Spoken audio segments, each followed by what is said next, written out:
கூட்டுறவு வங்கிகள் மூலம் விவசாயிகளுக்கு பயிர்க்கடன் மற்றும் கால்நடை வளர்ப்பு கடனாக 20,000 கோடி ரூபாய் வழங்கிட முதல்வர் உத்தரவிட்டுள்ளார். வரும் மாதங்களில் 20,000 கோடி ரூபாய் கடன்கள் விவசாயிகளுக்கு வழங்கப்பட்டுள்ளது என கூட்டுறவு மற்றும் உணவுத்துறை செயலாளர் ஜே. ராதாகிருஷ்ணன் தஞ்சையில் தகவல். தஞ்சாவூர் அடுத்த பிள்ளையார்பட்டி நெல் சேமிப்பு கிடங்கில் மாவட்ட ஆட்சியர் பிரியங்கா பகஜத்துடன் ஆய்வு செய்த கூட்டுறவு மற்றும் உணவுத்துறை செயலாளர் ஜே. ராதாகிருஷ்ணன் நெல்லின் தரம் மற்றும் சேமிப்பு கிடங்கின் பாதுகாப்பு உள்ளிட்டவற்றை ஆய்வு செய்தார். பின்னர் செய்தியாளர்களுக்கு அளித்த பேட்டியில் மழைக்காலங்களில் நெல் சேமிப்பு கிடங்குகளில் ஒரு நெல் கூட நனைந்து வீணாகாமல் தடுத்திட நெல் சேமிப்பு கிடங்குகளில் மேற்கூரைகள் அமைக்கப்பட்டு வருகிறது. கடந்த செப்டம்பர் மாதம் முதல் தற்பொழுது வரை 33.14 லட்சம் மெட்ரிக் டன் நெல் விவசாயிகளிடமிருந்து கொள்முதல் செய்யப்பட்டுள்ளது. அதற்காக 3.71 லட்சம் விவசாயிகளுக்கு 7,221 கோடி ரூபாய் பண பட்டுவாடா செய்யப்பட்டுள்ளது என்றார். மேலும் 2.8 லட்சம் குடும்பத்தினருக்கு புதிய ரேஷன் அட்டைகள் இம்மாதம் முதல் வழங்கப்படும் என்றும், கூட்டுறவு வங்கிகள் மூலம் விவசாயிகளுக்கு பயிர்க்கடன் மற்றும் கால்நடைகள் வளர்ப்பு கடனாக 20,000 கோடி ரூபாய் வழங்கிட முதல்வர் உத்தரவிட்டுள்ளார். வரும் மாதங்களில் 20,000 கோடி ரூபாய் கடன் வழங்கப்பட உள்ளது என்றார். தேர்தல் நேரத்தில் துவரம்பருப்பு பாமாயில் ஒப்பந்தம் போட தாமதமானது. தற்பொழுது போர்க்கால அடிப்படையில் ரேஷன் கடைகளில் துவரம்பருப்பு பாமாயில் வழங்கிட நடவடிக்கை எடுக்கப்பட்டுள்ளது என தெரிவித்தார்.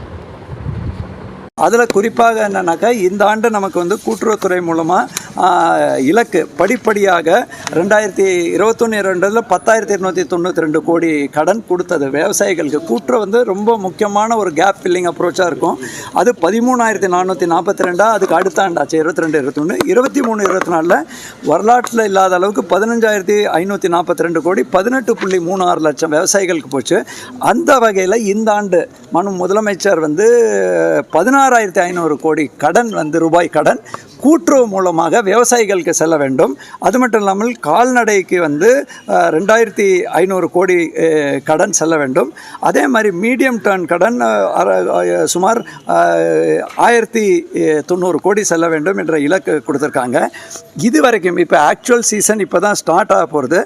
பார்த்தீங்கன்னா ரஃப்லி நம்ம வந்து இந்த கிராப் லோன் வந்து சுமார் 2.9 லட்சம் பேருக்கு 2,666 கோடியும், கால்நடை இது வந்து சுமார் 1 லட்சம் பேருக்கு 614 கோடியும், மீடியம் டேர்ம் ஒரு லோன் வந்து 3,968 பேருக்கு 46 லட்சமும், நம்மளோட ஒட்டுமொத்தமாக இந்த லோன்ஸ் வந்து 4,49,000 பேருக்கு 3,349 கோடி போயிருக்கு. பட் அதே நேரத்தில் இந்த கிராப் லோன் 16,500 இதர லோன்கள் சேர்த்து 20,000 கோடி கடனுக்கு வரும் மாதங்களில் விரைவுபடுத்தி அனைவருக்கும் இந்த கடன் கிடைக்கும் வசதியை ஏற்படுத்துவதற்கான இந்த ஆயத்த பணியில் நம்ம district central cooperative bank MD, அதே மாதிரி ஜேஆர் கோஆப்ரேட்டிவ்ஸ், அதே மாதிரி நம்மளோட மற்ற அதிகாரிகளும் கூட இருக்காங்க.